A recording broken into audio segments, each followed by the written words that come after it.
and Robbins, even though they're a national show, this is such a big deal that they started their show with it, and it's a Texas story. James Tallarico is challenging Jasmine Crockett in the Democrat primary for Senate to be the next senator from Texas for John Cornyn's seat. Now, James Tallarico went up to the Colbert show, was recording an interview. Now, the lawyers for CBS had gotten a notice, just like the rest of us did, and by us, I mean broadcasters, that the FCC was no longer going to give people a pass on equal time provisions during an election with the excuse of, no, we're just a comedy show. Because the equal time provision says while the election is happening, and early voting started this week, while the election is happening, within like a certain amount of days from election day, which is just March 3rd, it's just like 2 weeks away. Not even that. If you have someone on from one side, you have to have, or at least offer the same amount of time to their opponents. And this was written at a time when there was only 3 stations in the country. And with that level of power, you could pretty much control the electoral process by giving free promotion to the candidates you supported and ignoring the ones that you didn't like. And name recognition, everything in a Democrat process. And so that's the rule that a lot of us have lived under. Here in talk radio, we've lived under that. Well, Colbert's got a pass in the past because, hey, I'm just a comedy show. I'm not a real news program. I'm not a real commentator program. No one takes me serious. We're just out here telling jokes. And the FCC told them, and other shows that used to get a pass, like The View, they noticed that, hey, since 2022, according to Newsbusters, Stephen Colbert has had on 174 Democrat guests and only 1 Republican guest. And that 1 Republican guest was Liz Cheney after she had already participated in the impeachment of Trump, the Russia probe, and turned into just a fervent foaming at the mouth anti-Trumper. She was a never Trumper. That's the only Republican you've had on since 2022. That doesn't sound right. Doesn't sound like you're just some objective comedy program. Sounds like you definitely have a political agenda here. And we're not asking you to even have Republicans on. But if you're going to have Tallarico on, and right now we're voting on him versus Jasmine Crockett versus some other person that you and I have never heard of, to be honest. But the lawyers told the Colbert Show that, listen, if you air this, then you're going to have to offer the same amount of time to Jasmine Crockett and whoever else. So this is how they presented it. They said, we're not going to air it. Instead of offering the equal time, we're just going to have Tallarico on, and we're only going to put it on YouTube. Because if it doesn't go out over the air, then it's not subjected to the FCC equal time provisions. So when they had Tallarico on the YouTube only segment, this is how they explained it. And this is where they're going to get in trouble, because I'm not sure if this is exactly the way things went down. Now, here's the thing. I don't usually say this to a guest, but if people are watching this right now, it's because they found us online on YouTube. I did an act of the show that's on tonight explaining why. It's not the first time you've caused some drama. FCC opening probe into The View after appearance by Tallarico. Do you mean to cause trouble? I think that Donald Trump is worried that we're about to flip Texas.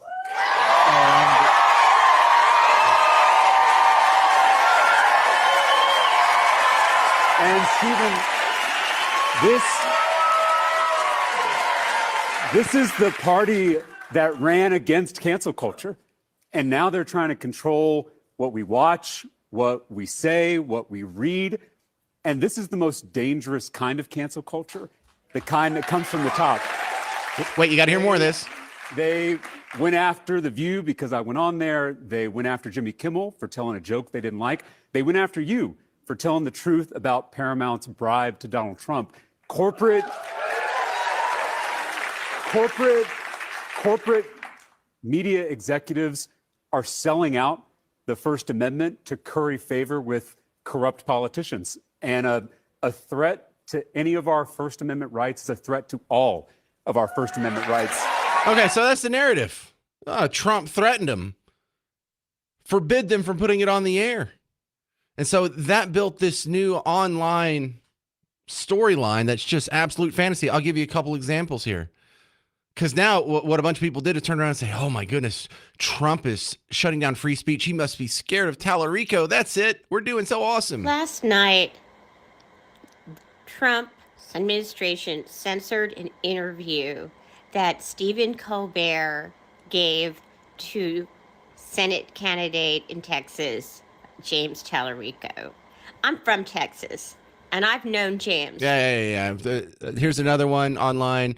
The myth that Trump censored Tallarico. I don't care if you're Democrat or Republican. This should piss you off. It wouldn't be Republicans unless there was a serious layer of hypocrisy here, which of course there always is. Which, don't you guys remember when you were so mad about Charlie Kirk? Because that was an attack on freedom of speech. And Charlie Kirk stood for freedom of speech. That's all he stood for. And yet at the same time, you will stand 10 toes down for a president that is eroding our freedom of speech and the freedom of press in our Constitution. Anyway, we all know that this is happening because Trump is scared, because James Tallarico is very likely going to flip Texas blue for the first time in God knows how long. Only problem is that's not true. Number one, what a weird comparison.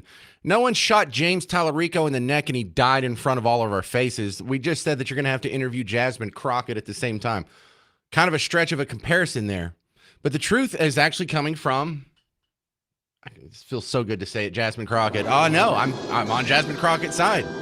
Jasmine Crockett got the truth. The government did not stop Colbert and Tallarico from airing their interview. They just said, if you do that, you're going to have to air equal time to Jasmine. And instead of giving the young black woman a voice, they decided they would rather silence her and just put it on YouTube than give her a voice. Jasmine? We did receive information suggesting that the federal government did not shut down this segment. Number one, that is my understanding, that the federal government didn't shut this down. And then she clarified her comments later. She was on Jen Psaki's show last night. Late Show decided that this was the option, and I think that it was a good strategy. I mean, look at what happened when they tried to censor CCOT. We found out that you could get a lot more views, so I think it probably gave my opponent the boost he was looking for. Yeah, she said, of course. It worked. They got extra promotion. They didn't have to interview Jasmine Crockett and air the other side. And isn't that weird? Because Jasmine Crockett's been on Colbert before. It's not like there's any sort of personal animus there. It's just the machine doesn't like Jasmine Crockett. Now, that this has gone back and forth, another show was had last night where Colbert responds to this new storyline that he lied when he said Donald Trump spiked the interview and threatened him. He didn't talk to Donald Trump.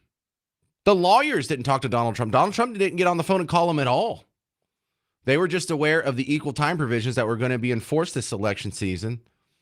And they told him, you can do this. You'll just have to give equal time to the two challengers and not CBS, but the Late Show themselves decided to spike it. Colbert's going to continue the line. You'll hear it next on The James Show. News Talk 820, 93.3 FM, WBAP.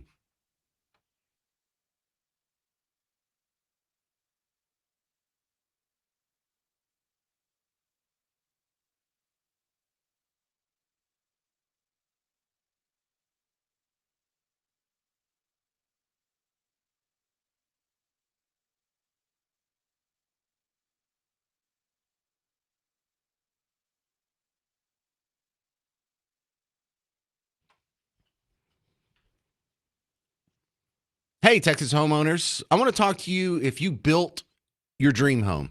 There's a lot of people out there who go and buy their dream home. I'm really jealous of the people who get to design and build their own dream home exactly to their specifications. And by the time it's done, it looks perfect. You could just cry. It's so perfect. Well, that was 10, 15, 20 years ago.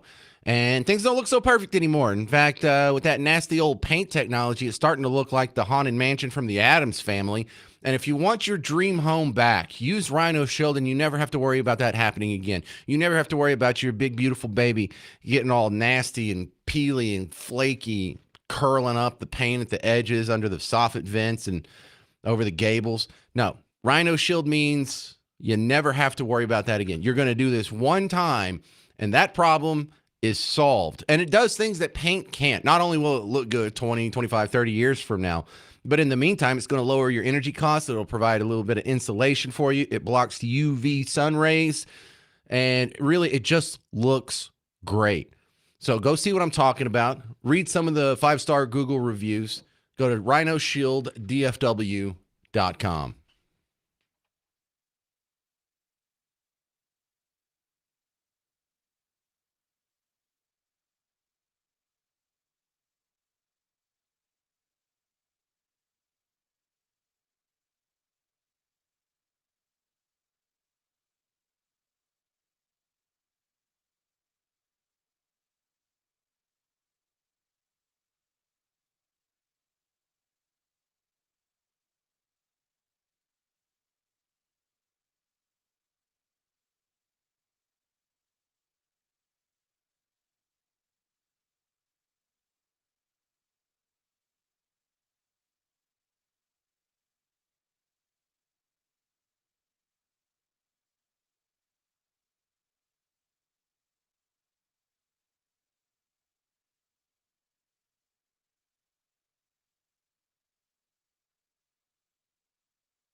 All right, let's get you all caught up on the whatever updates we can possibly get out of the Guthrie case. And then we're going to get back to this Tallarico, Jasmine Crockett, Colbert issue, because no one's actually playing cuts from the interview that was kicked off or decided not to go on the air and put on online only. But I'll show you what everyone else is not going in depth for you on. But right now, Tom Smith, retired NYPD detective, FBI Joint Terrorism Task Force member, and host of the Gold Shields podcast, is coming on to give me and you an update on the Guthrie situation. I feel like we are further away from finding the truth and finding Savannah Guthrie's mom. I feel like we're further away now than we were a week ago, Tom.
Yeah, and Tom, when was the last time we even got a ransom demand? Did they stop asking for money, or are they still getting demands and they're not telling us about it?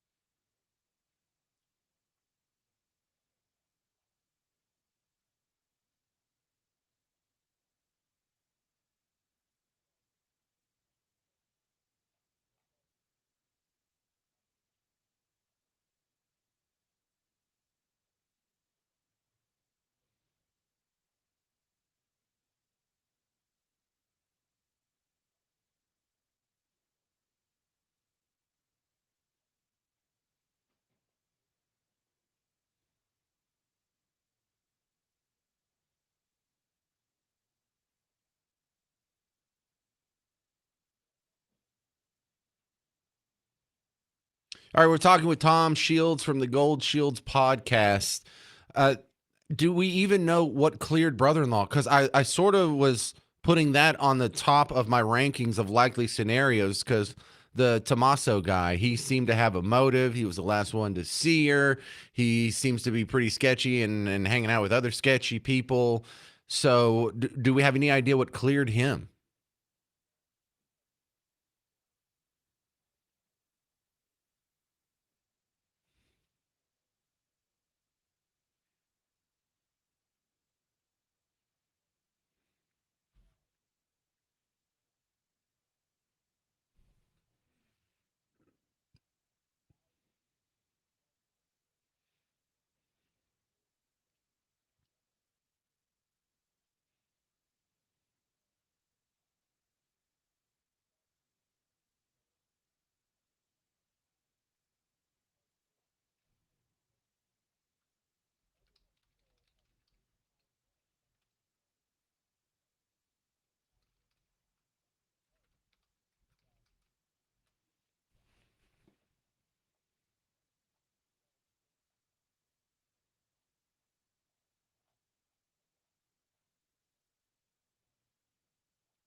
Okay, Tom Shields, how do we find your podcast?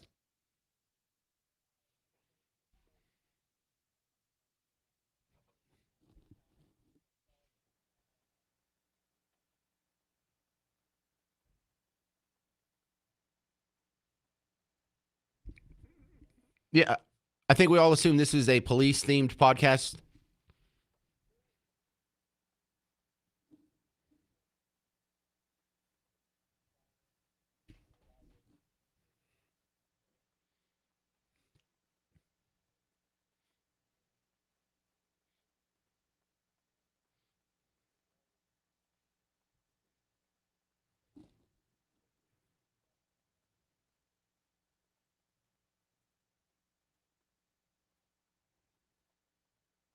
Well, sounds pretty good. We'll have to have you back on. Tom Shields, Gold Shields podcast. Appreciate it, sir.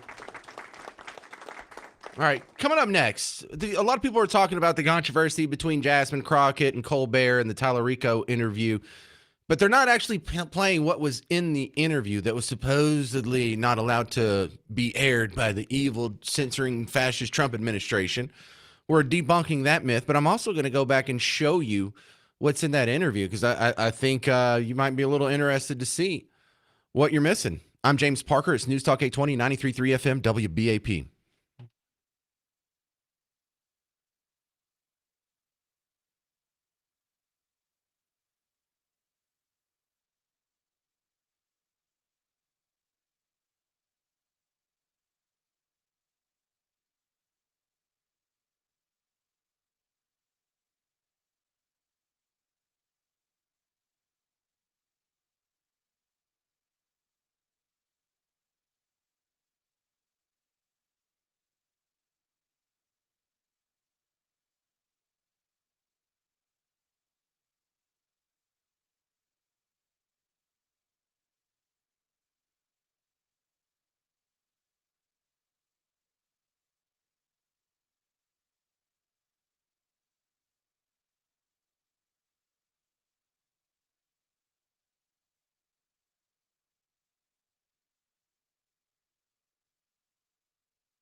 Hey there, welcome to the James Show, News Talk 820, 933 FM, WBAP. I'm your host, James Parker. A lot of fuss was made over the Tallarico interview not being aired on the Colbert Show, but just being put online. And then there's a kind of back and forth on, well, why wasn't it aired? Did Trump and his administration tell them to not air it? Or did they make the decision themselves because they didn't want to give equal time to Jasmine Crockett? That's yet to be decided, but I'll also play for you some of the parts of the interview that not a lot of people are talking about that I know you'd be interested in. First, we go to Ken in Arlington. You're on WBAP. Hey, Ken. Hey, I got a question on this Guthrie thing. Is it just me, or does it seem like there's no evidence pointing anywhere else outside that house, that neighborhood? So there has to be, I hope to God, Ken in Arlington, that there's evidence they're not telling us about now, because I'm with you. It looks like they've got bupkis. Looks like they've got a big handful of jack squat, and that can't be true. I just refuse to believe that we're 3 weeks into this almost, and this is what all the professionals have come up with. This is, the team of experts. We got the FBI. We got helicopters with scanners. We got databases being data mined. We're able to come up with all this, and we don't even have a suspect 18 days later. I agree. I find that hard to believe, Ken. Oh, yeah, because there's no evidence saying, okay, hey, she was spotted at the Circle K or whatever convenience stores they have over there in Arizona, and outside of that house or neighborhood. It was almost like, I hate to say it, a UFO came down and got her, because there's nothing. Well, see, that lends credence. Unless they have it. Right, but that lends credence to the theory that it's professionals. If we have nothing, then it's probably not a bumbling amateur if they're able to thwart and get past. This is the dragnet that got Brian Kohberger. This is the dragnet that seems to wrap these cases up within a matter of days, and here we are almost 3 weeks into it. So I guess we're running out of rational explanations. This is either she's not out there or somebody's really good. We just don't know. Thank you. That's Ken in Arlington.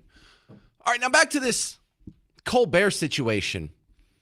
If you're just joining us, Stephen Colbert, host of The Late Show, interviewed James Tallarico, who right now in early voting is running it in the primary against Jasmine Crockett and some other person that no one's ever heard of, to be the Democrat nominee for John Cornyn's election coming up next year. Next fall. CBS lawyers say that they told Colbert that if you air this interview, then you're going to have to offer equal time to the challengers, which would be Jasmine Crockett and some other person. Whether they take it up is up to them. Colbert says they were forbidden from airing the interview. In fact, this is what he said actually on the air, not the part that he just put on YouTube with Tallarico, but the part that actually went on air 2 days ago. This was his excuse. You know who is not one of my guests tonight? That's Texas State Representative James Tallarico. He was supposed to be here, but we were told in no uncertain terms by our network's lawyers, who called us directly, that we could not have him on the broadcast. Because my network clearly doesn't want us to talk about this, let's talk about this. See that? He said the lawyers told him he could not have him on the broadcast. Now, in a written statement, so there's no one from CBS reading this, and I can't play you the audio of them reading it, but the network released in a statement that they just made Colbert aware of the equal time provision, and he's the one who chose. So then yesterday, Colbert had to respond to that on his show. So we obeyed our network and put the interview on YouTube, where it's gotten millions of views.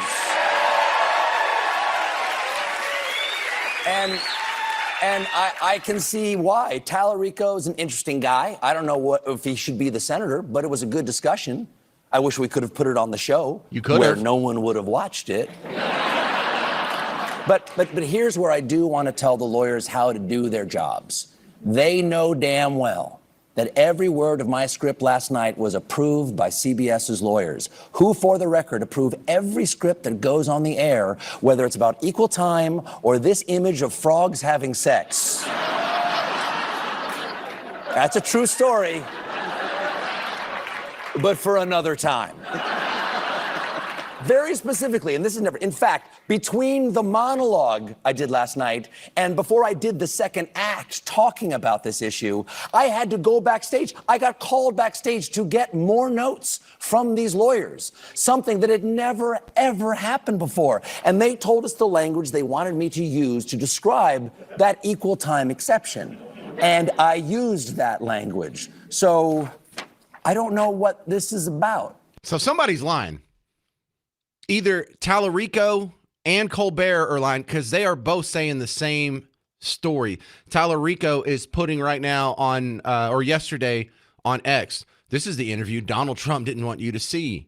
His FCC refused to air my interview with Stephen Colbert. Trump is worried we're about to flip Texas. That's the hoax. That's the myth. That's the narrative.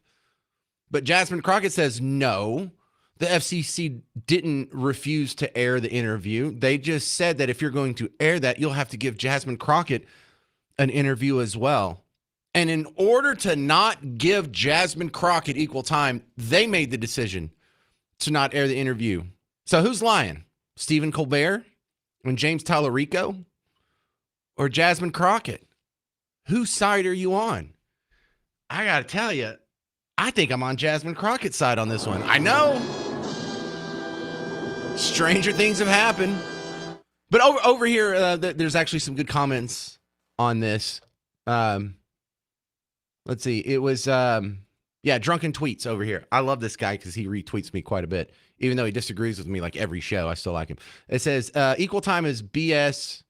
Republicans is abolished in the Fairness Doctrine Act back in the 80s. Besides, do you want people to tell you who to interview and who not to interview?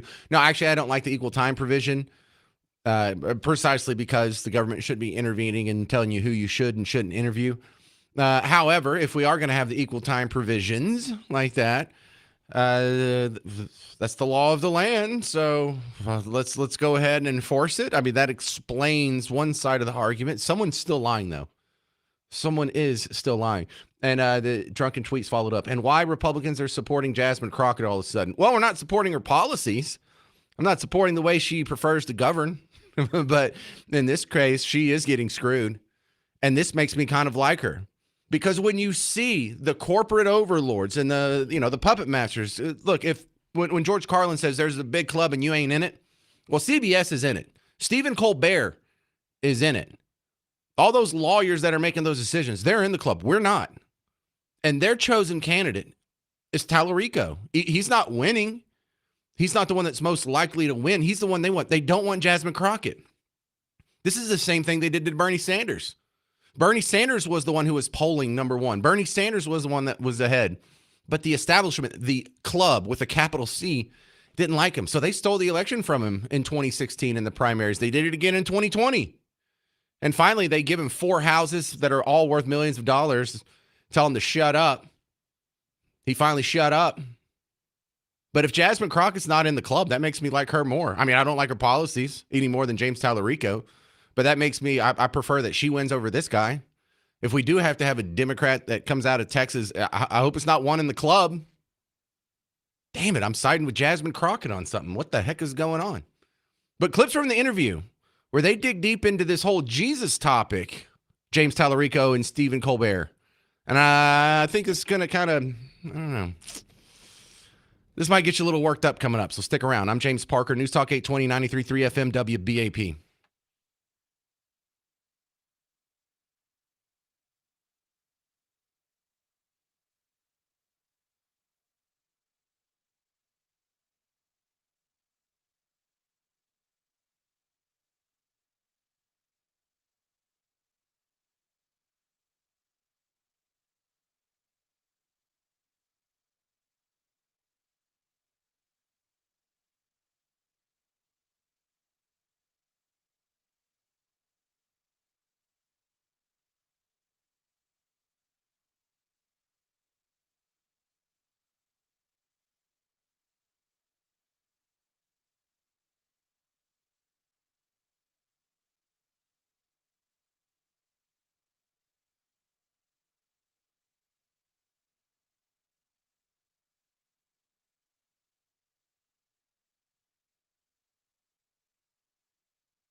Yeah, I'm taking Jasmine Crockett's side on an issue. Just sue me.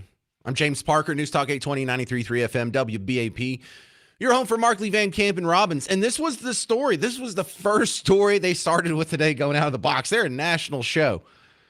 And this is interesting because, number one, somebody's lying. Somebody's getting caught in a lie right now. Either both James Tallarico and Colbert are telling the same lie, or Jasmine Crockett is lying, and CBS. So whichever is it, I mean, it's a win-win for you and me.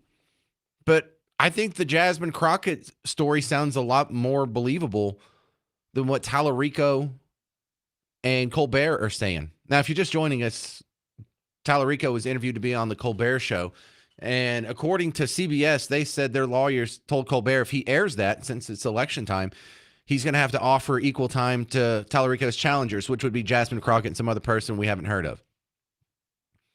And they say Colbert decided to not air the interview. Instead, just put it online and talk about it on his show. Colbert says he got a call from the lawyers, and they spiked the interview and told him he couldn't run it. So instead, just to thwart the man, he put it online.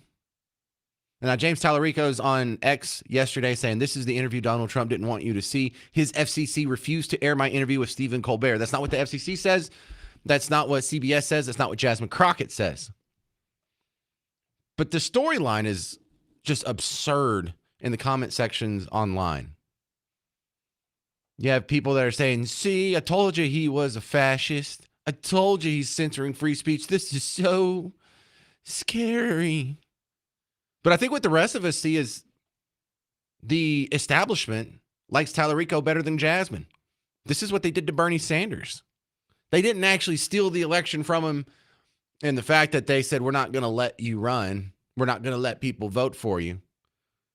They just stole the election from him by giving all kinds of good press to Hillary, no good press to him, when he still got more votes than Hillary in the primaries. All the superdelegates went, and the establishment propped up Hillary, thwarting the will of their own voters. And the will of the voters, the Team Blue Democrat voters in Texas right now, want Jasmine Crockett. Stephen Colbert and the machine, the club, doesn't like Jasmine Crockett. That should make you support her in this endeavor. She's not so bad, right? But according to Newsbusters, since 2022, Colbert has had 174 left-leaning guests, only one Republican guest, and that was Liz Cheney, who is decidedly anti-Trump. Now, what's in this actual interview that's so damn important that we have to lie our pants off about it? Well, one of the first things that Colbert and Tallarico went into is the fact that he's in seminary. His dad's a preacher, and he's kind of Jesus-y, which is not the norm for our leftist friends. Remember, this is how they normally talk about Christians.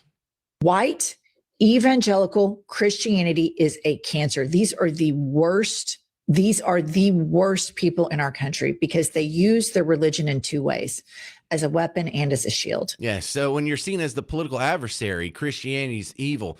In fact, here's Colbert calling it Christo-fascist, Project 2025. Project 2025 is an obvious and chilling blueprint for a Christo-fascist future. Does he even have a word for Islamofascism? Has he ever said the word Islamofascism? Because they're actually fascists, you know, when they make your daughter wear a headscarf and you can't insult certain prophets.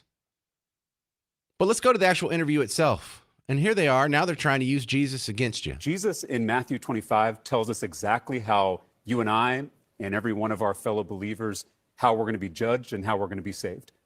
By feeding the hungry, by healing the sick, by welcoming the stranger. Nothing about going to church, nothing about voting Republican.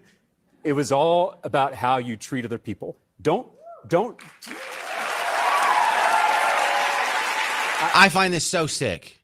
They're trying to exploit the Christian charity drive and use it against you. Go to Matthew 25 and read it for yourself. Does Jesus talk about starting a government program? Does Jesus talk about, hey, do you see a poor person? Go get the Romans to tax some rich people. They'll run it through Rome. They'll start a program and we'll feed them through some sort of subsidy. Did he ever say that? When the Good Samaritan found the guy that was beaten and bloodied by the robbers on the side of the road, did he say, hang on, I'm going to go get some politicians to pass a law that forces you to buy insurance. Or did he help him? These people are lying to your face about what your own religion says. And some people are dumb enough to believe it. Some people are, their politics has replaced the place in their life that should be filled by religion. But here they are with their Jesus talk. Yes, this is whatever we said Jesus wants. No, you're using Jesus' name in vain. You're using Jesus and exploiting our love, our faith, our heritage, our religion against us for what? Political purposes? That's pretty sick. Here they are with the love thy neighbor stuff. No exception to that second commandment. Love thy neighbor regardless of race or gender or sexual orientation or immigration status or religious affiliation. However, if your dad voted for Trump, don't go home for Christmas. Yes, love the neighbor. Love the Somalian that's coming over here, raping your daughters, robbing the taxpayers, lying to your face. But if your own father doesn't share the full woke Bible, don't go home for Christmas. Is this the same people? And then here we are, because my next story is about the Islam creeping into public schools in Wiley. Here they are, look, back to back. Here they are with the separation of church and state garbage again. And so this separation between church and state is something we have to safeguard. It's something we have to fight for. And I think we need someone in the U.S. Senate who is going to confront Christian nationalism and say and tell the truth, which is that. Yeah, look out for those Christian nationalists. Yeah, we're trying to do the Lord's Supper during lunchtime at Wiley East, aren't we? Oh, no, we're not. No, I'm sorry. No, we're just sneaking into the school campus and passing out Bibles without the administration knowing, right? Isn't that what we're doing? Oh, no, that's not what we're doing. Oh, yeah, but we're building exclusive enclaves, entire cities where we only allow Christians and Christian law to supersede the will of the separation of church and state. Where you at on Wiley? Someone ask him about that. 800-288-9227. More in the interview that's so scary coming up on the James Show. News Talk 820, 93.3 FM WBAP.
Hey there, fellow Texans. I'm James Parker on News Talk 820 93.3 FM WBAP. Welcome to the big show. So my first big story here is about to dovetail into the second big story because where I'm sitting right now, I'm in Jasmine Crockett's congressional district. She is trying to make the big leap from Congress to Senate, and she's in the primary right now. Early voting started this week. And her main challenger for the Democrat nomination to run for John Cornyn's Senate seat in the fall, James Tallarico. James Tallarico was interviewed by Stephen Colbert, and now we have someone's lying here. Tallarico and Colbert say that they did the interview, and then the CBS lawyers spiked it and told them they couldn't put it on the air and they could only put it online. Jasmine Crockett and CBS say no. They said you can put if you put this on the air, then you have to give equal time to the other two candidates, Jasmine Crockett and some person that you and I have never heard of before. So someone's lying. Now, there's a big fuss over this, and rightfully so, because someone is lying, and that kind of makes it dastardly. If Tallarico's the best candidate, why you got to lie about it? If he's better than Jasmine Crockett, why are you scared to interview Jasmine Crockett or whoever this third person is? So something's not right, and it kind of sniffs that it looks like Tallarico is the chosen person for the club because Jasmine Crockett had talked before. And again, people kind of missed the point of this one because she made a white boy reference. But she already told you that she's not in the club. She already told you that there was a meeting, there was a conference call where they were picking the next guy, and it wasn't going to be her. It was going to be some white boy. Do y'all remember that clip? Because I thought that was kind of telling. And that was sort of your first guess that, you know what, there is a club. And as successful as she's been, you would think maybe she's in it. But I don't think she is. And this is another good sign of that. Because she was talking about Gavin Newsom, we assume, on that one when she's doing the white boy comment. But here it is again. Well, here, let me play that old comment first. This is from... It is this fear that the people within the party, within the primary system, will have about voting for a woman because every time we voted for a woman, we've lost so far. And I think that that's a natural fear because we just want to win.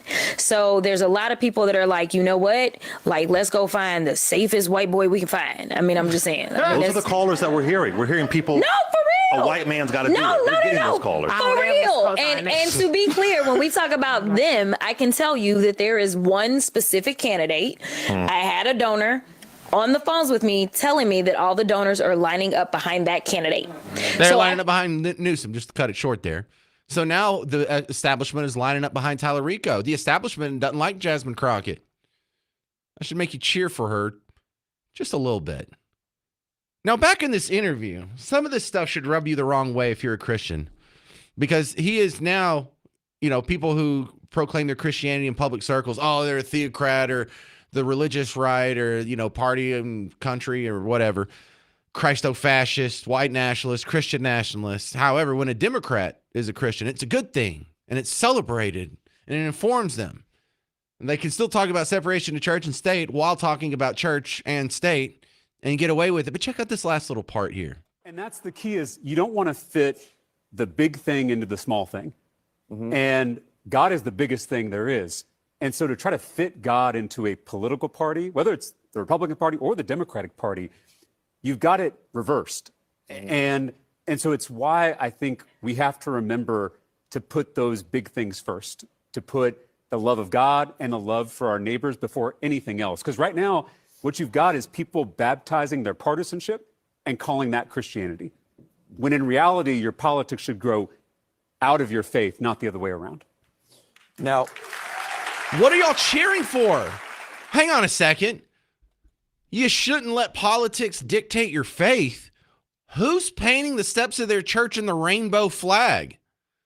Who is the one that is changing their church to fit their modern day political bent? It ain't the right wingers. It ain't the right wing churches. Isn't that crazy? That's exactly what they do.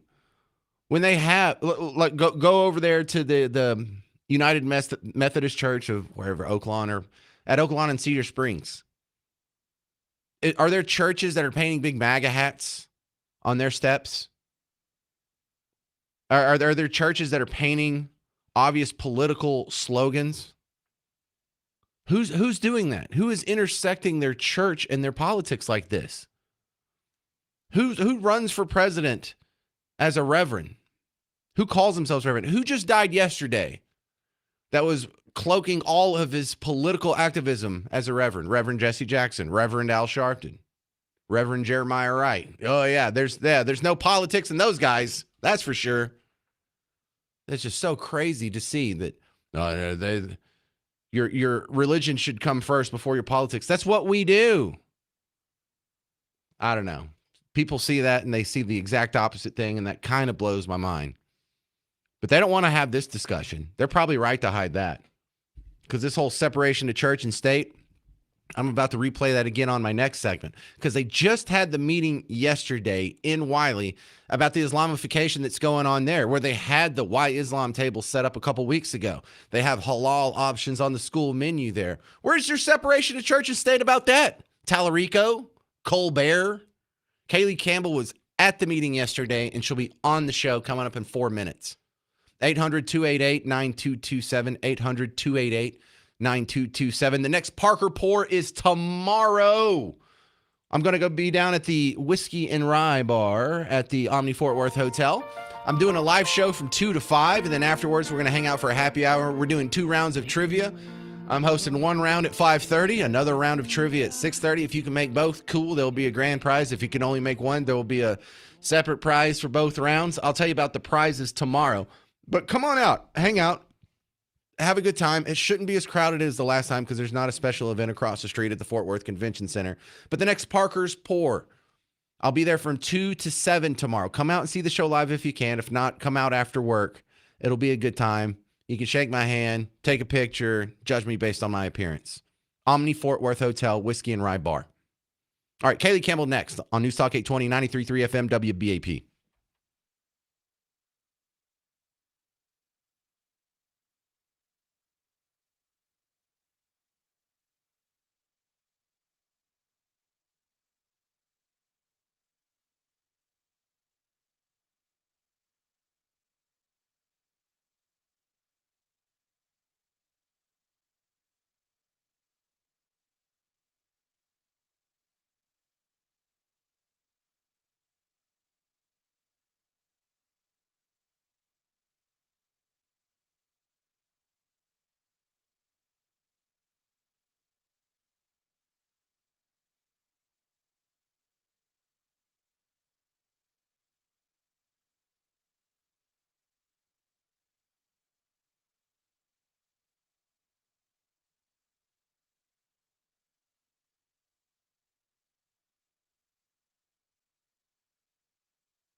All right, if you're in the carpool line at school, this segment's for you. I'm James Parker. This is The James Show, News Talk 820, 93.3 FM, WBAP. We've been tracking some strange occurrences from Wiley ISD. Wiley East High School, a couple weeks ago, had a table set up by a group called Why Islam, and they go around proselytizing, trying to convert people, handing out Qurans, handing out pamphlets, handing out hijabs to the girls if you want to have a little female oppression fantasy camp. Yay. See what it's like to be oppressed based on your gender. This is great. So they have that going on. On top of that, there's been reports that there is halal options now in the school menu. And the Christian taxpayers in North Texas are saying, what the hell's going on? What happened? First off, what happened to all that separation of church and state garbage? That's why we can't have the Bible mentioned in any curriculum. That's why we can't pray in schools anymore. That's why we can't have the 10 Commandments and a poster on the wall. There's supposed to be a separation of church and state. Hell, Tallarico just said it 2 days ago on Colbert. Where they at on this one? And this should be really disturbing and eye-opening for a lot of people, because that means they're not really against church and state being intermixed. They're just against Christianity being promoted in public schools. Why? Because we don't vote Democrat. I think it really is that easy. Now, they had a meeting about it yesterday at Wiley ISD, and my next guest was there. Kaylee Campbell, a local independent journalist, has been doing great work uncovering some of this and H-1B abuse. But today, let's talk about that meeting last night. What'd you see? Was it packed?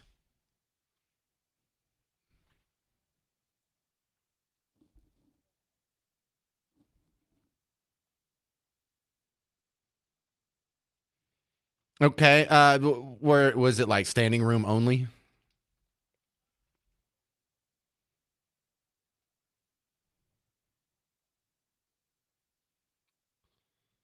So what happened at this meeting?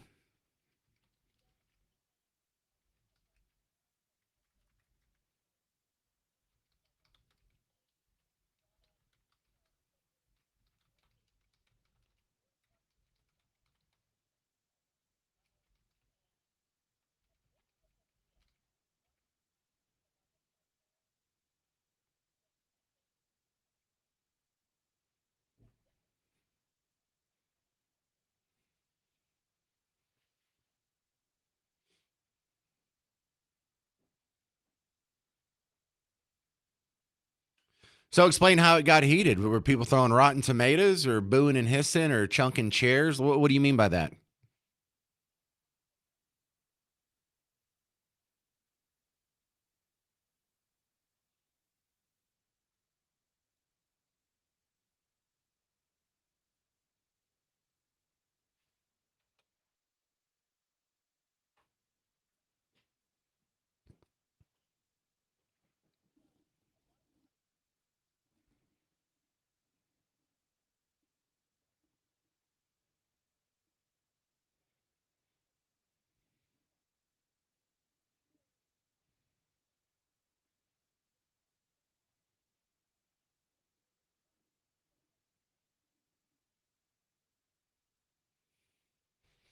Well, even worse, as far as the security concerns go, what if those boxes had the Bible in it? Oh my God, Kaylee. The chaos that would have happened, I know. All right, let's talk more about the meeting. How long did it last?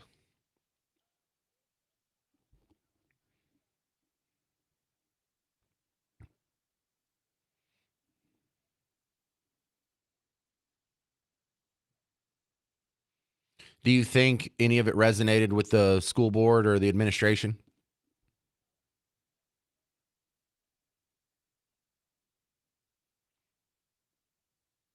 Tell me about this principal that seems to get a lot of focus on social media. She loves posing in hijabs. Have you seen any pictures of her with a cross or a Bible?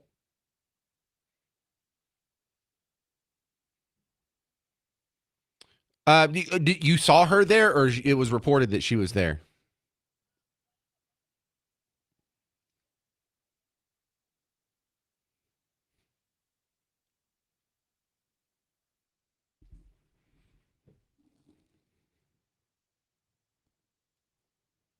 Okay. Did they announce that they're going to change any policies or react in any way to the controversy? No changes.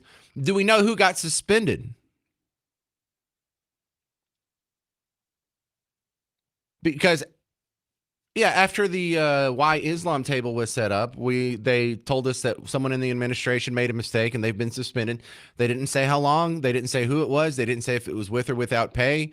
So I don't know if someone's still suspended, if they were suspended for 6 minutes, or if they lost their job. The lack of transparency makes me think that the answers are something they're intentionally hiding from us.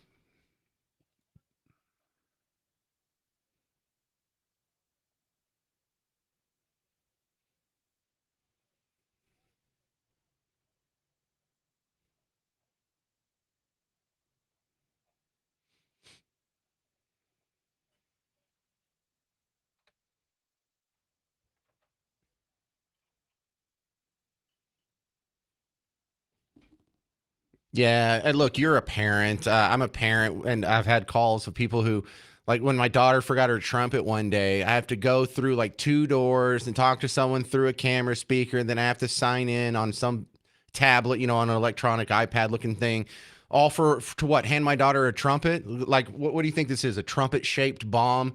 You know me. My sister works here. It's so ridiculous. But yeah, I'm supposed to believe that. Oh, jeepers! I don't know how these guys got in here. We're gonna have to do something about that. They knew about it, Kaylee.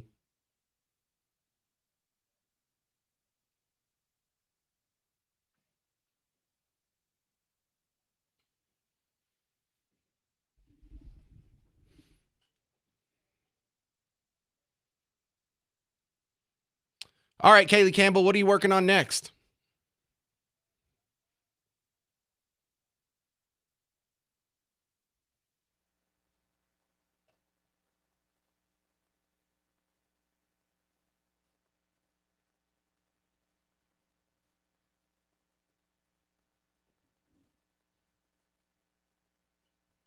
Okay, well, thank you so much for going to that meeting last night, and because most of us don't get to go and sharing with us what's happening. I appreciate the work. All right, this is the great Kaylee Campbell, spelled with a K. Last name's totally normal. Find her online. She's got a lot of great work, especially on the H-1B visa stuff. We are not done with that story either. So, your response to the meeting last night at Wiley ISD. Are you comfortable with how they addressed Islam getting into your public schools or not? 800-288-9227. 800-288-9227. I'll tell you why I'm not done and happy with that response. Coming up next on The James Show. News Talk 820, 93.3 FM, WBAP.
Hey there, welcome to the James Show, News Talk 820, 93.3 FM, WBAP. I am your host, James Parker. The top story nationally, still the Savannah Guthrie missing mom story. The top story from the point of view of Texas as a state is this Tallarico, Jasmine Crockett, Stephen Colbert controversy that seems to be of like an internecine Democrat squabble, which we all kind of enjoy, but learning lessons from it. The top story locally is this meeting that happened last night in Wiley. And they're somewhat connected here because in the interview with Colbert of James Tallarico, they mentioned this whole separation of church and state. Now, this is what you and I have been talking about for the last couple of weeks after this Islam problem started with Wiley East High School. And here they are, separation of church and state when we're talking about Christianity. But there is just a big fat yawn from the separation of church and state crowd when it comes about Islam invading your public schools at your expense. And so this separation between church and state is something we have to safeguard. It's something we have to fight for. And I think we need someone in the U.S. Senate who is going to confront Christian nationalism and say and tell the truth, which is that there is nothing Christian about Christian nationalism. It is the... Look out for those Christian nationalists. Yeah, they're real dangerous. Isn't that the people who are running cars through parades on Christmas or some other religious holiday? Oh, no, that's not happening. Are they the ones that are making makeshift blow torches and torching their political opponents and Jewish people? And I say, I don't know, Boulder, Colorado, just for a random. Are they the ones that are shooting Jewish people when they come out of a Jewish heritage museum in D.C. based on their political opinion? No. Are they the ones that shot their family in the ice hockey rink earlier this week? Are they the ones that shot their mom, brother, and then went up and shot up their school in Canada last week? Do I need to go on? This is Dan and Wiley. Oh, you're in Wiley. You must have some strong opinions on this. You're on WBAP. Go, Dan. Hello, good afternoon. I've only got a minute. I'm with my kids. Okay. But yeah, first time listener and caller. I was at the meeting last night, and I went strictly as a parent of 3 small kids that'll be in Wiley schools. And I'm pretty down the middle, I guess, these days, politically speaking. And I went on the basis of asking my school board leadership for some accountability on what went wrong. My focus on this is on the systems that failed. You know, who was letting whoever into the school is really what I'm worried about. And everything that's happening, I think, right now in the country speaks to what was happening at a school board meeting last night. There were people that came in from neighboring towns, certainly allowed to speak their opinions, but the room was taken over by this view, this strong held view against my neighbors, who I want my children to go to school and learn from. I want them to learn from teachers. I want them to learn the basics of education in the schools that I'm sending them to, but I also want to learn from people that they, will be going to class with. So for me, the issue in Wiley is best held by people that live here. And I am one of the people that do. I appreciate that people came in from as far away as Dallas to speak at the meeting. But like I said, second to the matter of what groups are there is school safety for me. Are you new to the area? I was born and raised in North Texas and live in Wiley now for 3 years. All right, so what did you think of the meeting overall?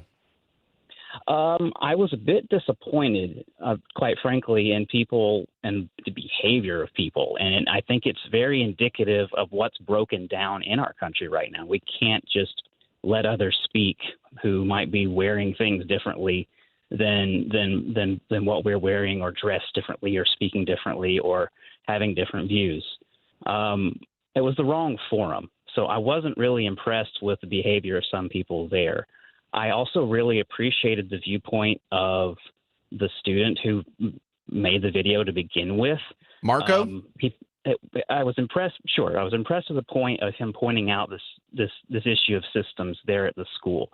And if Christians can be allowed to set up a table, Muslims should be allowed to too. It's this like all or nothing attitude that I would appreciate, this equality approach that I would appreciate if that's the direction we want to go. So long as the systems are in place to vet visitors and that student groups aren't just, running amok. I think this is how we get back to a culture in this country of being able to sit across from each other, talk about things, be respectful, because that's what I miss. Like I miss this from Dan? 20, 25, 30 years ago. Dan, what if Nazis wanted to set up a table? I mean, I think I think we would all agree that's not acceptable.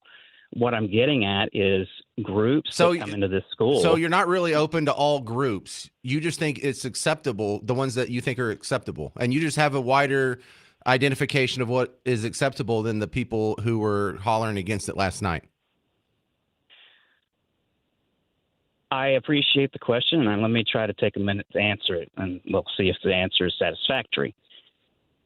If we can determine, if we can sit down, if a person can sit down and get educated on the radicalism of any take, any party, any group, any whatever, and if we find that that group is preaching the most radical of whatever it is their book, their belief is, then no, they should not be allowed into our schools.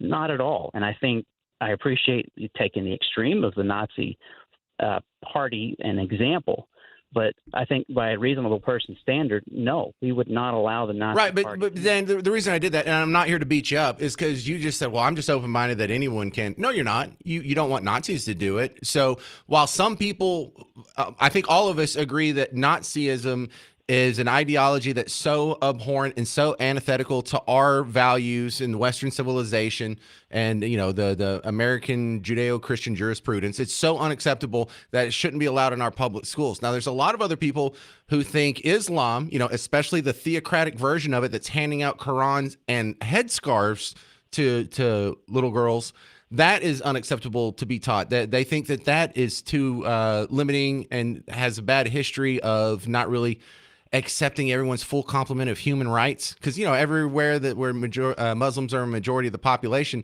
they don't have the same rights that we have here. And so I think people are just concerned, and this isn't born out of religious bigotry as much as it is born out of wanting to protect our natural rights as outlined in the Constitution. And everywhere they become a majority, that doesn't happen.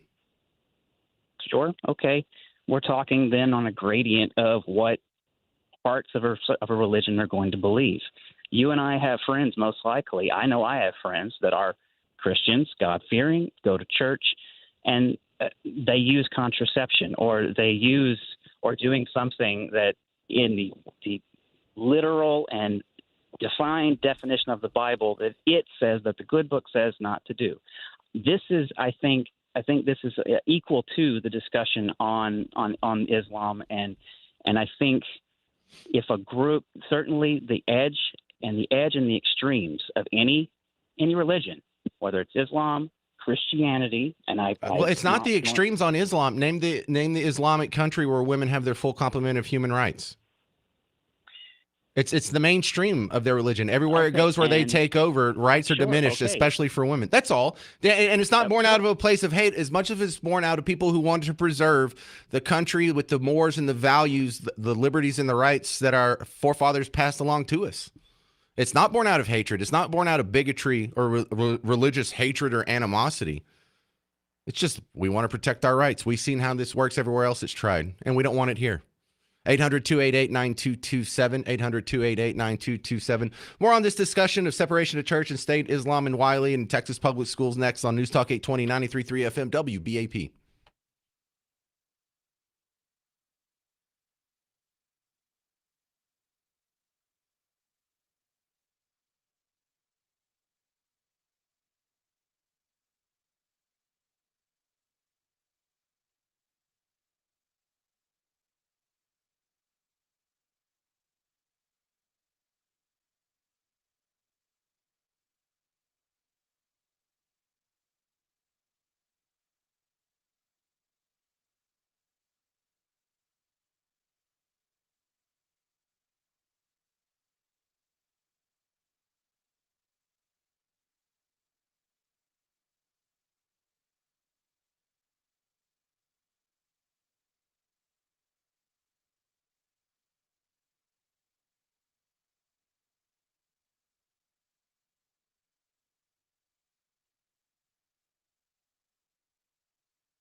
All right, let's talk about this separation of church and state issue we got going on here. James Tallarico's telling Steve Colbert, we've got to get Christianity out of politics. We've got a separation of church and state. You hear it when someone wants to put the 10 Commandments in the classroom. You hear it when a coach wants to pray at midfield after a football game. You hear it if someone wants to dare mention the existence of the Bible as part of the curriculum when we're teaching what? Just Western civilization. That's all. But separation of church and state, all these people just disappear. When Wiley High School has their National Hijab Day table, when they're handing out Qurans, when they're showing your daughters how to put on a headscarf. Isn't this great? He. Now they're offering halal food in the school cafeteria. And I'm just wondering, where's all you church and state people at? Because if you're silent on this one, then you're not really for separation of church and state. You're just anti-Christian bigots, and you're busted, aren't you? So there was a big meeting in Wiley last night to address it. The reports aren't looking too optimistic. So here we are. Jay Palo Pinto, you're on WBAP. Hey, Jay. Hey. My biggest complaint, if it's a complaint, is the abuse of the phrase separation of church and state. The Constitution doesn't call for a separation of church and state. The Constitution calls for this government not to dictate a religion. Any single religion, not to favor any single religion. Right, no establishment of religion, right. Right. It's a misnomer to say that there's an actual or should be an actual separation of church and state, because that doesn't work. Well, and it's also, people forget the context that this was written at a time when there wasn't other republics. Every place else on earth was a kingdom, and they all had their state religions. For a lot of them, that was the Roman Catholic faith. But for like England, they had the state church. The Anglican church was their state church. For the Irish, it was Catholics. For the Scottish, for some reason, they jumped on Presbyterian. The Germans were turning into a Lutheran state. Actually, it wasn't really Germany back then. It was a separation of like Prussia and Bavaria and Saxony and a little bit of Holy Roman Empire left over. But they all had their designated established church preference. If you went over to Greek, they had their Orthodox. Russian has Russian Orthodox. The Byzantine Empire, which had just fallen a couple of years before that, they had their own Orthodox. So this is what they were addressing, not the fact that we're supposed to eliminate all expression of religion from the public sphere. That is a ideology called state atheism, and it's actually a part of Marxism/socialism. It's what's practiced in Cuba to this day. It's what was practiced in the Soviet Union for 70 years before it collapsed. And people mix the two. We have a secular republic, not state atheism. And that's a point that we should probably bring up every time this happens, Jay. Exactly, and that's my point. I don't mind that somebody comes in and expresses their religious view. That doesn't mean that they get to dictate what everyone else gets to say or not get to say. My biggest problem is the education system. We lack any religious education, that none of these things are. Most of the kids don't have a real religious education background in order to discern what the pluses and minuses in many of them are. Well, yeah, and it's maybe too big a discussion to have in most of the schools. So if you're going to talk about one, you got to talk about them all. And that's what a lot of people are asking for. Hey, if my religion's not allowed in school, why is this religion allowed in school? If the religion that shares the foundational beliefs of Western civilization, our founding fathers, the Constitution, and all of our mores, traditions, and history, if that one's not allowed in, then why is this one allowed in? The one that doesn't like bikinis, the one that doesn't like bacon, the one that doesn't like dogs, the one that makes women wear headscarves and you can beat them, and their testimony doesn't count the same as a man in court, and all kinds of other obviously discriminatory, not good for individual rights beliefs. I mean, where are we throwing gays off of buildings on planet Earth? Is it in Christian nations or is it in Muslim nations? And so it just blows our mind. Can we at least get equal treatment to the actual oppressive religion? Because we're being treated like what? Christo-fascist. Craig and Saxby, you're on WBAP. Hey, Craig. Hey, I think you're right. And the big problem with these previous callers is they're missing the big picture. The first response from Wiley was, hey, they didn't follow the proper paperwork. That's why we're upset. It's similar to the same response we got from Greg Abbott, which is, hey, this new enclave they're building, they didn't follow the proper housing procedures. They're missing the forest for the trees.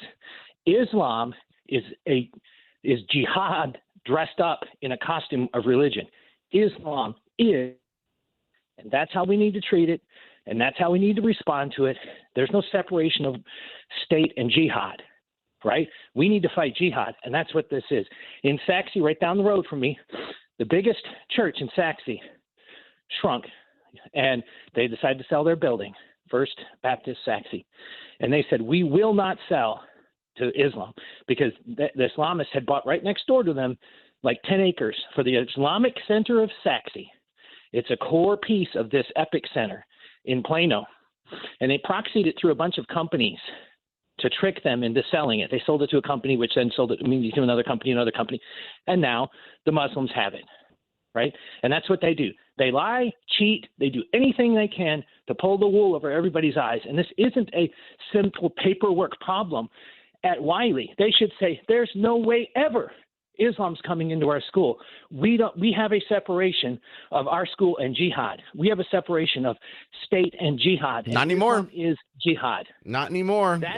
Y'all had a meeting about it. You were largely blown off. Nothing is going to change. So I don't know what y'all do next, but whatever you just did, I don't think it's going to work. And I'm not saying you're wrong, Craig. You're absolutely right. Thank you very much for calling in.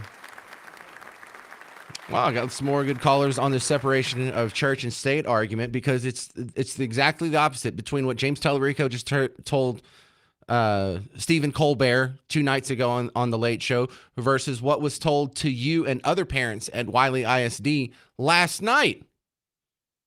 800-288-9227. I'm James Parker on News Talk 820 93.3 FM WBAP.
Well, separation of church and state covers both of our top two stories of the day. I'm James Parker, News Talk 820 93.3 FM WBAP. Hey, good to see you too.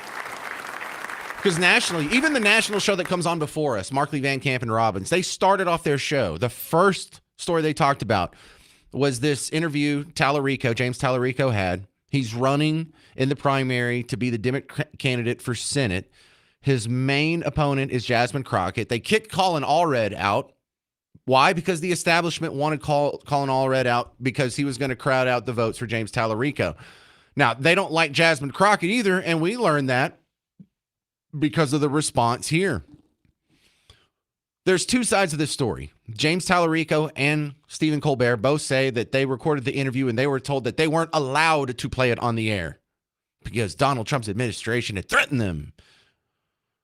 CBS and Jasmine Crockett say CBS told the Late Show that if you put this on the air, on the broadcast air, then you will have to offer the same amount of time to his challengers, which is Jasmine Crockett and some dude you and I have never heard of. And the Late Show, Stephen Colbert and his bosses made the decision not to air that. Not CBS, not the Trump administration. So somebody's lying. But in the middle of this, in the actual interview, church and state comes up, separation of church and state. And I find this interesting because the other big story, the local big story, is the meeting that happened in Wiley last night about the halal options, the Muslim food being served in the cafeteria in public schools in Wiley, and also honoring International Hijab Day and having Why Islam, a Muslim proselytizing table set up at school during school hours at lunch. And where's the separation of church and state people there? So here's Tallarico, just a quick clip. And so this separation between church and state is something we have to safeguard. It's something we have to fight for. And I think we need someone in the U.S. Senate who is going to confront Christian nationalism and tell the truth, which is that there is nothing Christian about Christian nationalism. It is First off, if it's Christian nationalism, then there is something Christian about it. You know, this ideology that's based on Christianity, there's nothing Christian about it. Well, there probably is something Christian about it. It may not match your definition, but there's definitely Christian aspects to it. I mean, what a ridiculous thing to say. Right? And it's like, well, just because it's Pacific Ocean doesn't mean it's wet. It kind of does. Kind of an endemic quality of Christian nationalism is that it is based on the religion of Christianity. But here we are. Where's the separation of church and state people when it comes to Islam? Nowhere to be found. Joe, Grapevine, you're on WBAP. James, honor and privilege as always, my friend. Thank you, Joe. You just touched. My pleasure. You just touched on, James, what I think you need to dive into even deeper, and you're great about this. Whether it comes to voter, irregularities or the hypocrisy of the weaponization of the Democratic Party, you have been great on so many things like that. You just saw it all in there. You just touched on it. You just named a few things. I heard an interview, and I believe it was in Great Britain a day or two ago, and they were interviewing some Muslim men on the street. As you know, they have their Sharia courts, and they're allowed to do all this, where the police don't even go into that area and enforce law. They allow them to enforce their own law. They were interviewing a gentleman and just what they believe in, and the interviewer asked him, well, have you ever, do you think it's okay to rape women? And the young man said yes. I know you heard that. You heard that on the James Show, Joe. Hang on. Here. Okay. Do you rape girls? Some of us, yeah, some of us. Do you know how many times you've done that? How many times have you raped girls? I did it maybe 2 or 3 times. I did it once. I did it 4 times. One of us pretends as if he's a nice guy. He wants to get her and then they give you sort of the instructions on how to become your own little Fisher-Price, my first rapist. So, yeah, Joe, I think you probably heard that on the James Show. Well, good. Then you need to keep repeating it because, unfortunately, don't be afraid and don't let them talk you down to continue to repeat it and say, oh, we already heard that. That's old news. No, it's not old news. This is a continuing ideology in the Muslim community and how they treat their women and how they stone to death their women that I think commit adultery. Instead, we just don't divorce them; they'll stone them to death. Well, did you hear Did you hear the previous caller where I brought up sort of the Nazi question just to sort of prove an ideological point? Did you hear that part? Because Yes, it is. we all agree that if Nazis had set up a table, no one would stand for that. There'd be an outcry. Why? Because that's a ugly ideology that doesn't really further the advancements of your civil rights, of your individual rights. In fact, the history of Nazism is filled with oppression and slaughter and death and, you know, the killing of your own citizens. The Muslim history is not a whole lot better, you know? No, it's not. No, it's not, James. And you're good at that, my friend. Dive into it. Don't let them talk you down off, but keep doing it because they can dress it. You know, you can put, as Sarah Palin said, you can put lipstick on a pig, but it's still a pig, man. I hear you. You All right. can dress it up all they want. Thank you very much. That's Joe in Grapevine. We move on to McKinney. This is Patricia in McKinney. You know, notice how when we do these school topics, we get a lot more moms calling in. What's up, Patricia? I think that Tellerico does not understand the basic facts of Islam. Yes, there's lots of good people that don't mean anybody any harm, but to be a Muslim, they are sworn to carry out their colonization of the world, and that our values are the great Satan.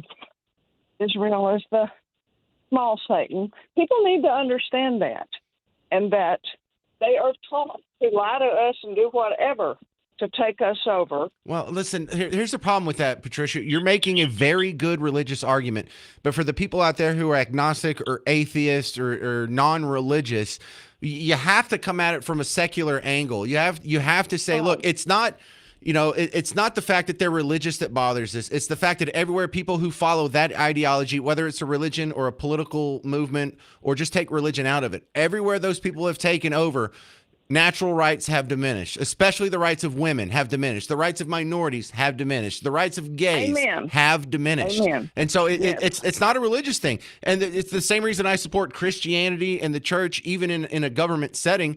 It's not because I am drawn by my Christian bigotry. I am a Christian, but I've also noticed that people who embrace the nations and the societies that embrace the principles that, you know, our founding fathers wrote into the Constitution, they've tended to do better, and individual rights have tended to do better, and women have tended to do better, and minorities and gay people and all the people that the rainbow flag is supposedly trying to protect. They seem to do best under societies that follow my mores and traditions and values, and the ones that follow the hijab dog-hating people don't seem to fare as well when it comes to individual rights and your individual liberties. Yes. Amen. Amen. You're right. Okay. Well, I guess we just ended that. Thank you very much. Coming up next, there's a couple more calls on this, but I've really got a few more things that I want to get to that I think you'll like, because one thing I like about Jasmine Crockett in this whole situation is that she's not part of the machine and the machine doesn't like her. Well, there's also another Democrat that's not part of the machine that's thinking about running for president. And you know what? I think it's a great idea. I'll make the case for Stephen A. Smith coming up next on The James Show. News Talk 820, 93.3 FM WBAP.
Far be it for me to say something nice about Jasmine Crockett, but it's going to happen from time to time on a long enough time scale. I'm James Parker, News Talk 820, 93.3 FM, WBAP. And I never want this to be a show where you think like I just come out and I bash Democrats and praise Republicans all the time. I hope you've seen enough of deviation from that standard, template that when you turn on the James Show, you really don't know what you're going to hear next. And today, I'm taking Jasmine Crockett's side. Usually we have a whole segment where, what the heck did Jasmine Crockett say this time? And Jasmine Crockett, queen of the liberal tea. Bleach blonde, bad built butch body, Governor Hot Wheels, and he is a hot ass mess, honey. Queen of the liberal tea. But she's right. She's getting screwed on this one. The establishment, the powers that be, the elites in their ivory towers, they don't like her. And I'm not saying that should make you like her, but that should definitely make you more suspicious of James Tallarico than you are of her. You can tell the establishment came in and they made Colin Allred get out. They got Jasmine Crockett in. And even though she's polling ahead of them, they're thinking beyond the primary. Because here's what this says good about Jasmine Crockett. She can't be controlled. She's not, or she hasn't thus far been bought off. She's not part of the machine. And so, look, if you want to stretch, these muscles here, we're like, I'm not used to saying nice things about Team Blue here. Well, you need to start having some answer to the fact that, okay, I don't hate all Democrats and not all Democrats are crazy. Because then there's something wrong with you. Half the country can't be crazy. But for most of the people that call themselves Democrats, they don't match what you see on CNN and they don't match what's in the halls of Congress. When they just passed the SAVE Act out of the House of Representatives, out of all the Democrats, 213 in the House of Representatives, only Henry Cuellar from Texas voted in favor of voter ID. Voter ID is something that is supported by more than 80% of Americans. More than 70% of Democrats support voter ID. So when you talk about the Democrats who aren't crazy, it's about 75% of them. We just hear from the small sliver, the 25% of them that are crazy, that are true believers, that are AOCs and Bernie Sanders. But there's a lot of people who are reasonable, and you would think that they would want to promote some of the less crazy ones. So who am I talking about? Well, Bill Maher's one. Bill Maher, lifelong liberal and Democrat, would never call himself a Republican, but he doesn't buy in the woke stuff, not all of it. He doesn't think men can have babies. Another good one, Mark Cuban, guy who used to own the Mavericks and very well-known entity around here. He's a lifelong Democrat, still a Democrat, but he's not a avowed socialist. He's still a good old free market capitalist pig. That's a Democrat I could get behind. That's a Democrat I could support. That's one that's not a crazy person. Another one, Stephen A. Smith. Now, he is a sports broadcaster, but he has a lot of strong opinions, claims to be Democrat, but not a crazy one. He announced that he might run for president, and why not? Did you run as a Democrat? Yeah, because I couldn't see myself running as a member of the GOP. I'm a fiscal conservative. I can't stand high taxes, but I'm a social liberal. In the same breath, because I believe in living and let live. I pay attention to the desolate and the disenfranchised. Yes, I like strong borders. That's absolutely true. We never needed open borders, but we don't need it to be completely closed either. We're a gorgeous mosaic. Sounds like you're getting a stump speech ready, Stephen. No, there's no stump speech, but I can give it. He's not a true believer. Stephen A. Smith is one of us. He's one of those that in 10, 20 years, he's going to convert. Jasmine Crockett might convert because Jasmine Crockett's not a strong ideologue. She's not a Bernie Sanders or an AOC. She doesn't call herself a socialist. She's not proposing universal everything. I don't know. I have more hope for her now than I did a week ago because now we know she's not in the machine. You suspected that last year when she told you that the machine and the donors had a conversation, had a conference call, and they're all getting behind Gavin Newsom and not her and not AOC and not Kamala Harris. She was kind of making a racial misogynistic angle about it, but what we can agree on is if the establishment doesn't like her, that's a positive. Chris in Fort Worth, you're on WBAP. Hey, James, what's going on? I kind of disagree on the Jasmine Crockett take. I think that if she were to beat Tallarico's a smooth talker, and I think that the establishment thinks he's just more electable. If it was Crockett, she's a race baiter, and I think she would just fall right in line with the establishment and be just like most of now Stephen A. That kind of Democrat. I think he's very interesting. I don't think that I really don't think he's even a Democrat. I think he get too much backlash from people of color if he were to come out and say, I'm siding with the GOP. Right. I kind of get that feeling too. Now, listen, Chris, the establishment, the people that fall in line with the establishment, I do not fear them because they have actually had a pretty good record of getting things done our way. Like, because I consider Bill Clinton one of those. He's not an ideologue. He's not a socialist. He's not a Bernie Sanders out there. He's not an AOC. He's a guy that will say whatever it takes to get in a position of power. And then he'll lie to your face about, marital infidelity or this bill that he vetoed or this program or what. He'll just lie to your face.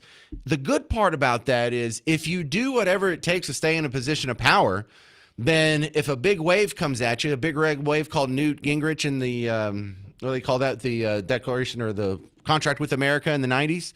And all of a sudden, everybody wants a balanced budget. He was willing to do that. He was willing to sign a balanced budget. Of course, he vetoed it a couple times before he found out he was going to be overridden.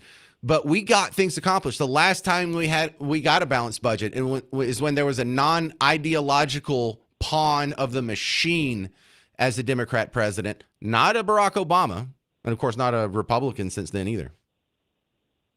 Yeah, I agree with that too. Clinton called himself a Democrat back in the day, but I think if he were president today, his ideals, I think he would not be in the Democratic Party. I think he'd probably be identified more as a Republican. Who's that? Clinton. Well, I mean, he's still alive and he's still a Democrat. Yeah, but if you look at his policies back in the day, they align more with what I call. Absolutely. Yeah. Because he wasn't for welfare reform. He signed it and took credit for it after the fact, but he fought against that. He fought against the balanced budget. He fought against the deregulation and all kinds of things that led to the economic boom that he now takes credit for. But yeah, the things he was saying about immigration back then, hate speech now. The things that him and his wife were saying about gay marriage back then, hate speech now. So yeah, then in a way, you're absolutely right. All right, coming up next, is there a Democrat you'd be willing to say nice things about? I'm James Parker. It's News Talk 820, 93.3 FM WBAP.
Hey there, welcome to the James Show, News Talk 820, 93.3 FM, WBAP. I'm your host, James Parker.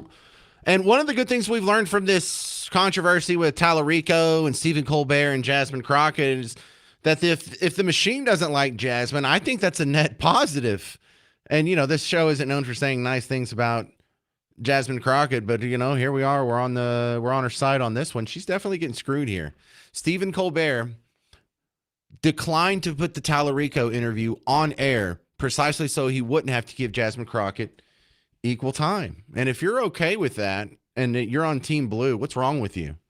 And if you're on Team Red, hey, you can say what you want about Jasmine Crockett, but she's not part of the machine. Shouldn't that make you feel better? This is Kelly in South Lake. Hey, Kelly. How you doing, James? I'm going to take a different approach. I promise it's worth hearing. So Good. Give me about a minute and a half. I've been practicing it, so give me a moment. Okay. These people are brilliant. These Democrats, they play the short game, the middle game, and the long game all at once. Number one, put Tallarico in there, okay, and give him an incentive to get that base riled up because they had a big sting here when President Trump had been elected. Number two, Jasmine's not that popular. Boy, oh boy, you get somebody feeling sorry for her. You get all these men beating up on her, white men beating up on her, and all of a sudden she's just got all this love and pittiness coming at her. Number two, or three or four, whichever I'm in. Number three, the black women consensus supported Trump. Remember all the videos? We love Trump. We're voting for Trump. We're moving away from the plantation, all this stuff. The black woman consensus, they voted 92%. Here's my thought. Okay. Hang on a second. Hang on. Please. Go ahead. Sorry. What better way to move them back towards the Democratic Party than getting somebody of their own moving it back? Jasmine ain't going nowhere. She's very much part of the machine. She may not be taking a seat at this moment, but she knows in 2 to 4 years coming up, because we're basically in a mini midterm at this very moment. Yeah. Those people who ever get in front of our votes for midterm, if we don't win it on the red side, I'll just say that. Let's just say pro-nation. I don't even like the word Democrat and Republican any longer, to be honest, but let's just say pro-nation. That is going to be a whole bucket of mess when we go right back into lawfare and try to get him out of office, all this craziness. I'm telling you, they are playing the long game. Get Crockett installed, get her popular again, pull the women vote away from Trump or the Republican Party, and get Tallarico to rile up everybody and make it look that way. I'm telling you, this is a trick play. Last thing, remember when Musk and Trump were doing their trick play? Oh, they hate each other and all this other stuff? Same thing, and now we know that was a trick play. They even laughed about it. This is that same type of trick play. These people will do it right in front of us in a clever, subtle way. That's my point. Thank you for being a sweetie and let me say it. I'm not saying you're wrong, but Kelly, in your worldview, does the Democrat establishment, the real party power brokers on Team Blue, do you think they really want Tallarico to win this primary, or do they really want Jasmine Crockett to win? Great question. Yeah, they don't care which one because each one will follow whatever they say. Once they're in office, it don't matter who's the one carrying the water.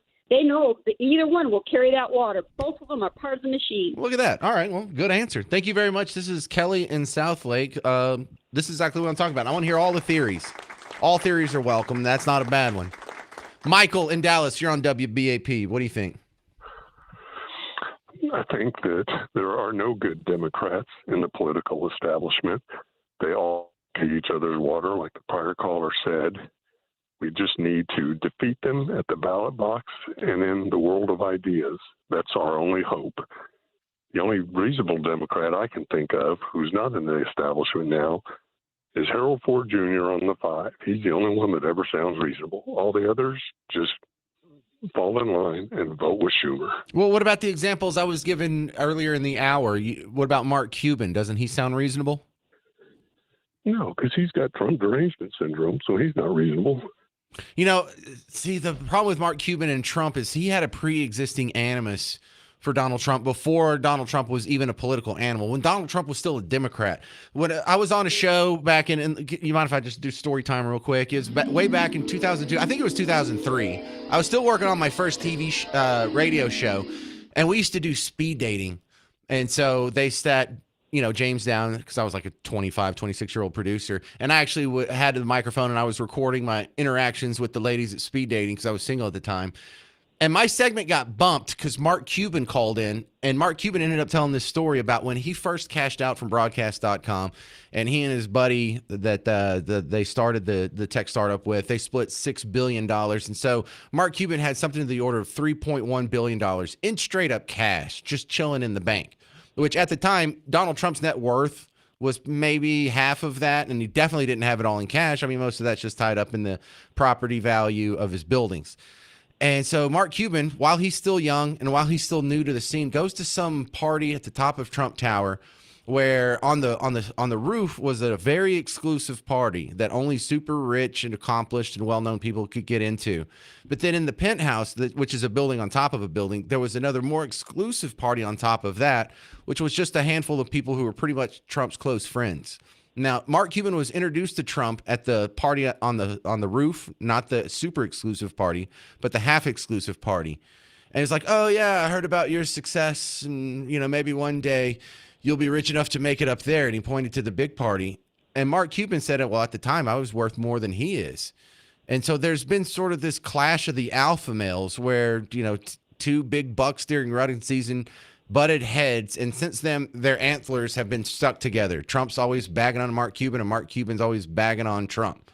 But other than that, because there's a human element of distaste in there, you don't think Mark Cuban's one of the more reasonable Democrats? I mean, isn't he better than a Bernie Sanders? Well, yeah, there's the spectrum of craziness, and Bernie's on the far end along with AOC, who doesn't know where Venezuela is. But I just assume defeat all of them because they get back into power, and all they're going to do is put in all the green stuff back and all the other taxes back. They just have to be defeated. We have to beat them with ideas. Well, it's hard to get enthusiastic to get me to go support the Republicans, because are the Republicans repealing Obamacare now? Are they repealing all the subsidies for wind farms and solar farms? Are they rolling back? They would if they could get 60 votes in the Senate. Are they even trying? Are they even trying to repeal Obamacare? Is there even a bill out there? Well, why should they try? They can't get 60 votes, so it's a fool's errand. They got to do what they can get through. They can get through on executive orders. Look, the whole point of trying is you put on a full court press to where everyone gets riled up, and you pressure those people into getting it done. They didn't have 60 votes to get Obamacare passed when they started. They just shamed and cowed and pressured people and twisted arms and bought them off and threw some money around and made it happen. We're not even trying to undo it. 800-288-9227. Coming up next, a slew of local stories of Frisco elementary teachers in trouble for, guess what, being a pervert. The Alvarado Antifa ICE shooting has a mistrial. A lot of other local stories I'll update you on before we get out of here. I'm James Parker on News Talk 820, 93.3 FM, WBAP.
Hey there, welcome to the James Show, News Talk 820, 93.3 FM, WBAP. I am your host, James Parker, and I'm going to try and squeeze in as much as I have available in this last segment, because there's a lot of local stories that I just have quick opinions on. Maybe not worthy of a whole segment, but I'd be remiss if you weren't informed on them. First, AT&T and Plano are coming to a sweetheart deal, and I don't think I like the sound of this. Next week, the Plano City Council will consider approving the largest incentive package in its history. It would give AT&T $20 million to move its headquarters from downtown Dallas to a new campus on Legacy Drive.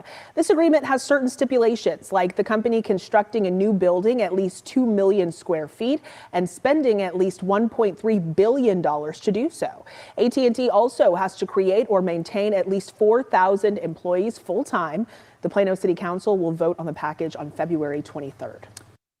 Yeah, I don't like that. I don't like incentives. I don't like packages. I don't like tax abatements. I don't like these little gifts. I don't know if they exaggerate them, because if you look, because I'm generally just a lower tax, anti-tax kind of guy.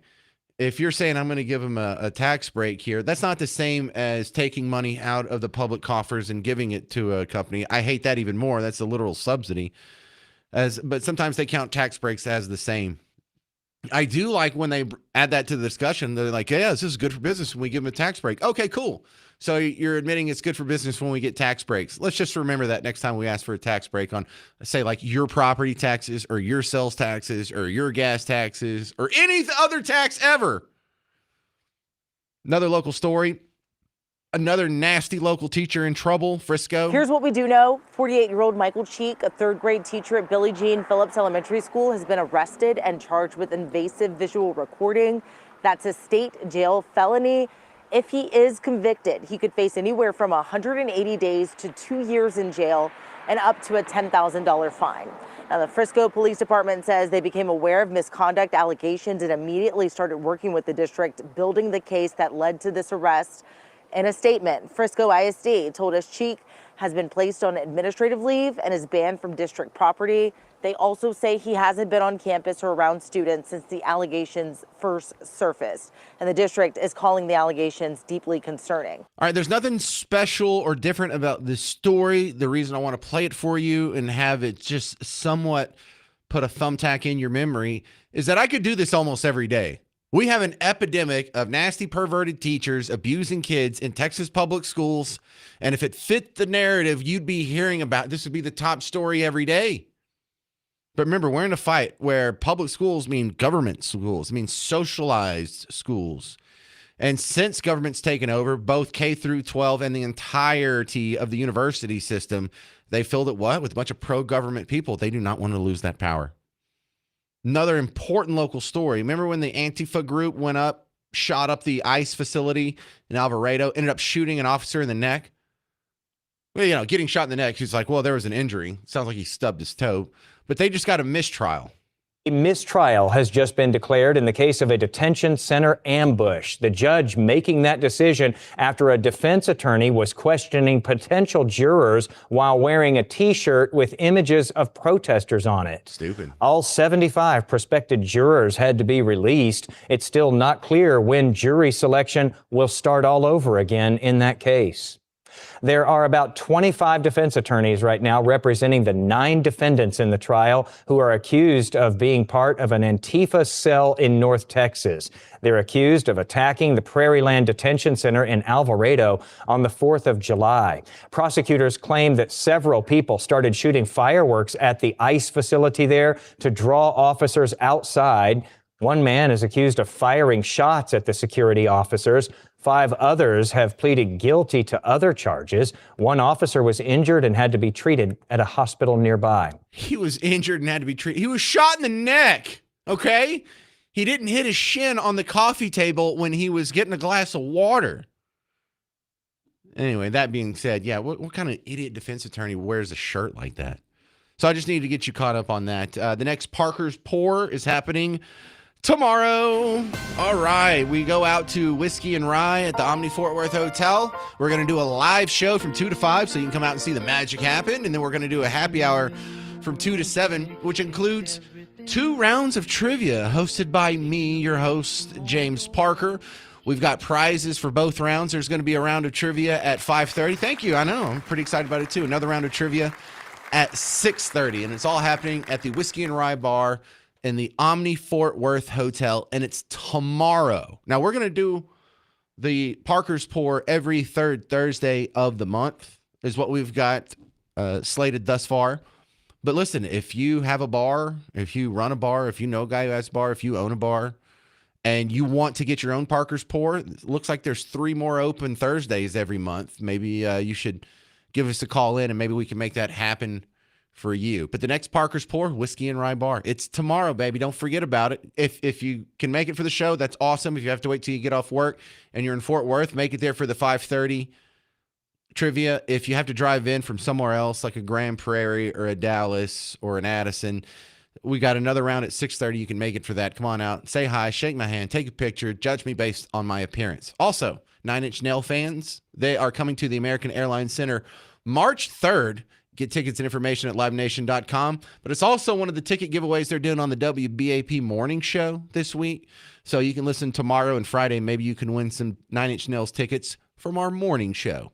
Stick around. Mark Levin's next. I'm James Parker. This has been The James Show on News Talk 820 and 93.3 FM, WBAP. Hey, homeowners, James Parker here for Rhino Shield. Rhino Shield is what we do now instead of paint. Now, paint still works just fine for the inside of your house, but for the outside of your house, you have lost your mind if you don't go with Rhino Shield. Number one, it just lasts longer than paint. You can paint your house and you're going to come back in 5 to 10 years and it's not going to look good. It's going to be faded. There's going to be cracking. There's going to be peeling. It's going to be curling up at the edges. Not so with Rhino Shield. And you think, well, it must be real expensive. I can't afford it. Well, first off, mention the James Show, 15% off right there. But Rhino Shield can do something for you that the paint companies can't. They can put it on a low monthly payment. The bank won't give you a loan on paint, but they will for Rhino Shield. That should tell you how good this product is. It's a space-age technology. It adds insulation. It reflects UV rays. It expands and contracts with your house, and it just looks better and lasts longer than paint. You're crazy to not go to rhinoshielddfw.com.